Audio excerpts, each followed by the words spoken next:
Aarnentallin toimissa, urheiluhallissa ja Kupittaan urheiluhallissa ja ei millään lailla ensimmäistä kertaa.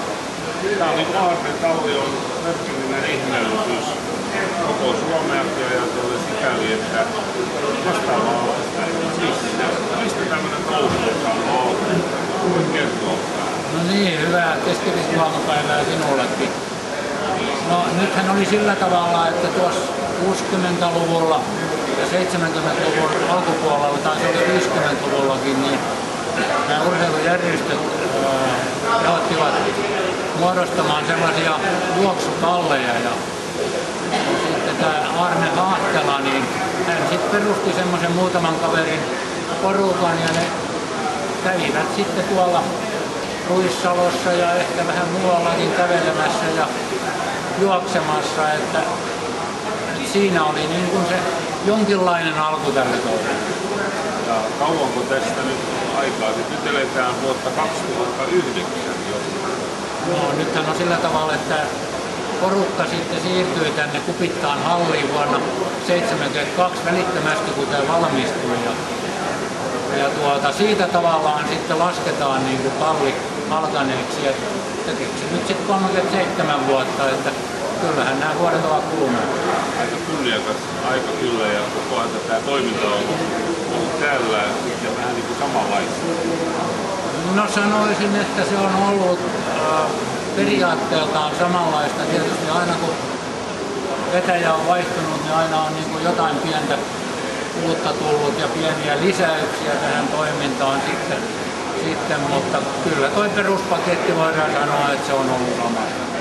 Kerrotko minkälainen mies tämä Aarne Hahtela aikoinaan 70-luvulla oli? No sen, minkä hänestä tiedän, tutustuin häneen, kun liityin tähän tallin sisarseuraan Turun voimastelijoihin joskus 70 tai oliko 71 ja hän oli siellä sitten jumppanvetäjänä. Hän veti joka perjantai tätä jumppaa ja taustathan hänellä on tuolla Turun urheiluliitossa. Hän käsittääkseni harrasti kävelyä ja sitten hän ehkä 1500 metriä, mutta ehkä tunnetuin hän oli tuommoisena arvostettuna yleisurheilutuomarina sitten kyllä ihan valtakunnallisesti ja en tiedä oliko vähän niin kuin ulkopuolellakin, mutta sanotaanko nyt urheilumies ihan sydänveriä myöten ja hänen ammattinsahan oli kansallisen kirjakaupan apulaisjohtaja. Hänellä oli hyvin sanahaluja. Saatko sanoa, mikä tallin jäsenmäärä tänä päivänä? Jäsenmäärä on ehkä joku sen alle 650, mutta kun ollaan ikämiehiä, niin meitähän nyt sitten tietysti aina on vähintään 20% kolmasosa pois. Taitaa nyt ennätys olla vähän yli 450 täällä ja keskimäärin 380-430 tai siltä välillä. Moni on ihmetellyt sitä, että millä ihmeen keinoilla yli 400 miestä juoksee täällä yhtä aikaa ja törmäämättä toisiinsa. Samoin on ihmetellyt sitä, että kun voimistellaan, niin kuinka organisoidusti kaikki menevät paikoille. Minkälainen organisaatio teille loppujen lopuksi tässä massaohjauksessa on? No, en tiedä, onko siihen nyt varsinaisesti mitään organisaatiota, mutta aina kun joukko on paisunut, niin on aina täytynyt keksiä jotakin pientä uutta, lisätty ryhmiä, annettu ehkä tarkempia ohjeita, kuinka täällä liikutaan ja esimerkiksi tuo juoksu, mikä siinä nyt saattaisi olla hankalin, niin kyllä se on aika paljon niiden ryhmien vetäjien vastuulla, että he tekevät niin kuin on sovittu, niin sitten se yhteistoiminta pelaa ja tietysti sitten tämä mun tehtäväni siinä, että mä vähän pilliin viheltelen, niin se nyt ei sen ihmeellisempää ole, mutta se aloittaa täsmällisesti ja lopettaa täsmällisesti, eikä siellä niinku kaahailla sitten yksikseen. Niin kohtalaisesti on mennyt, mutta rajat tulevat kyllä vastaan. Kuinka paljon näitä vapaaehtoisia hallituksia kaiken kaikkiaan on? No, nythän on sillä tavalla, että tämä niinku vetää tämä tallitoimikunta ja meitä 6 kappaletta, mutta sitten jumpanvetäjiä taitaa olla tällä kertaa vähän yli 20. 20 ja heillähän nyt tietysti sitten on jatkuvaa koulutusta tallin puolesta ja järjestöjen toimesta ja tällä tavalla, että sikäli niin kuin koitetaan niin kuin sitä heidän ammattitaitoaan pitää myös yllä ja sehän on yksi niin kuin edellytys myös siihen, että he tekevät sitä näiden ikäihmisten ehdoilla, että se ei ole liian kovaa eikä liian löyhää ja siinä sitä haastetta sitten niin kuin riittää. Kuitenkin ikääntyneen miehet ovat täällä, niin se on miellyttävää ja tehokasta toisaalta. No sitten kun mennään siihen persoonaan, joka on tallimestari, eli sinä Erkki Koskinen, koska sinä olet talli. Mä tulin sitten kun jäin eläkkeelle, eli vuonna 1993. Ja oletko siitä lähtien ollut tallimestari? No ei nyt ihan, mutta kyllä koska mä olin tuon Turun voimistelijoiden sisäseuran puheenjohtaja, niin sitten tämä silloinen tallimestari Armo Majaranta, niin kyllähän mä tuohon tallitoimikuntaan jouduin sitten kyllä heti, mikä ehkä siihen aikaan kun toimi vähän kevyemmin, että oli paremmin semmoinen 1-2 miehen show, mutta onks mulla nyt sitten 7. vuosi taitaa olla menossa, kun arvostettu tallimestari Arvo Majaranta tai siirtyi tuonne rajan toiselle puolelle, niin tää jäi vähän niin kuin käsiin.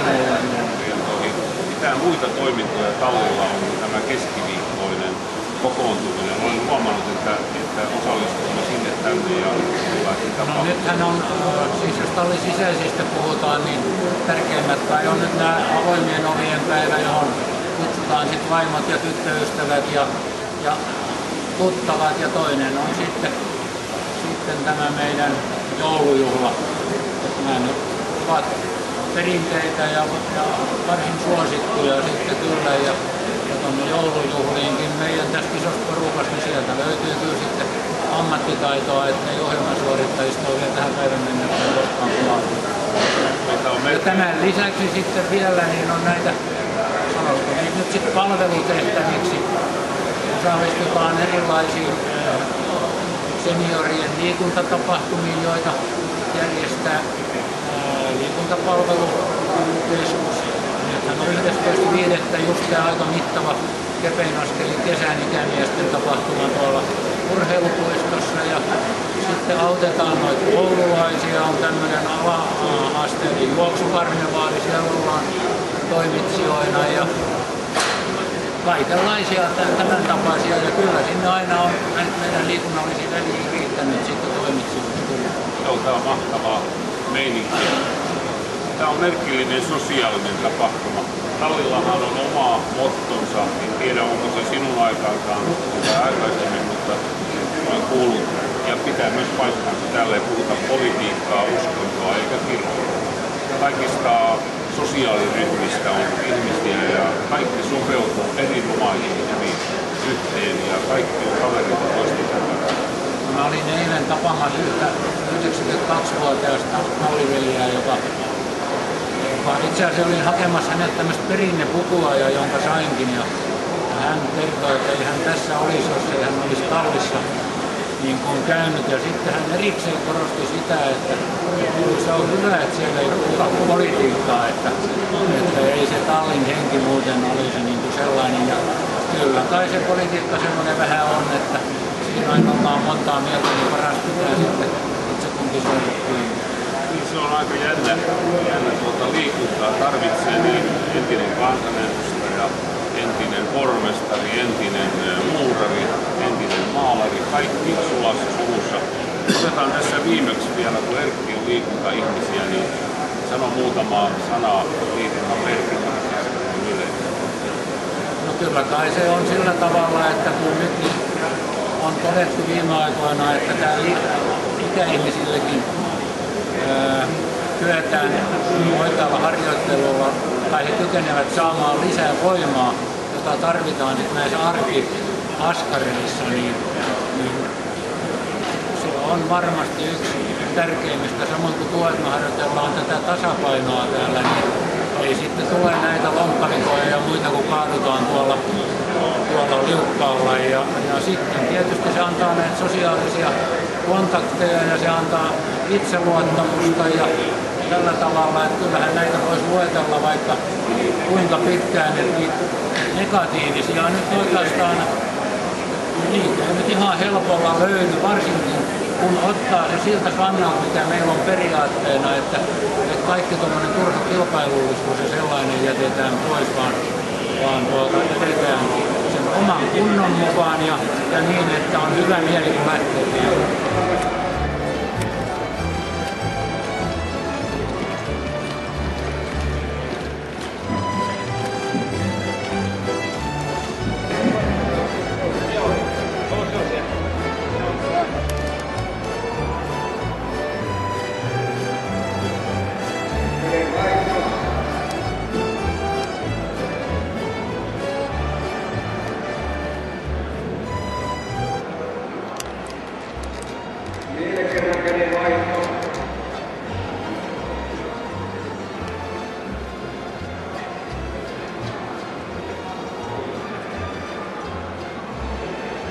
Suunnan vaihto, seuraavaksi tuo.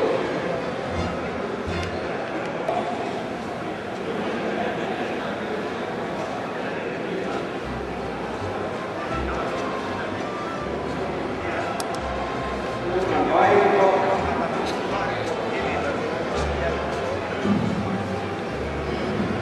Ilman pääseuraava näppien liikettä.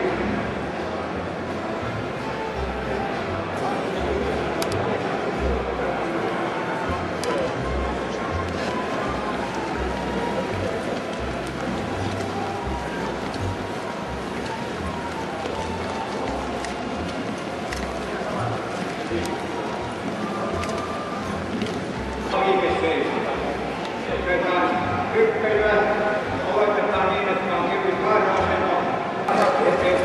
Eteen taakse. Kipuille. Eteen taakse. Kipuille.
Mutta voi kääntyä siinä asiassa minun puoleen tai sitten toi Erkki Lassilahan täällä on nyt jo esiteltykin, että ja sanoisin, että ehdottomasti kannattaa lähteä mukaan, eikä tarvitse pelätä, vaikkei täällä olisi paljon kiittänyt. Siellä on joka sortin porukkaa ja yksin ei kenenkään tarvitse lähteä niin kuin tunturiin, mutta kaikki mutta siellä ovat ensimmäisen kerran olleet ja ovat yleensä kyllä jääneet koukkuun ja kaikista parasta on, että kyselette niiltä, jotka siellä ovat olleet sitten, taikka sitten tuolta Lassilan Erkiltä. Pertti Hietamäki 19. päivä helmikuuta täytyy 70. Talliin olet tullut vuonna 2002. Joten ihan nämä prenikkavuodet eivät ole vielä täynnä, mutta ensi kerralla ja nyt lämpimät onnittelut.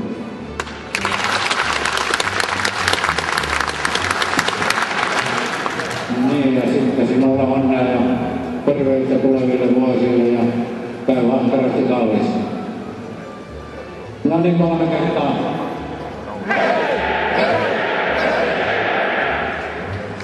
Viime kerralla 396, nyt ryhmät kokonaan liikkeelle.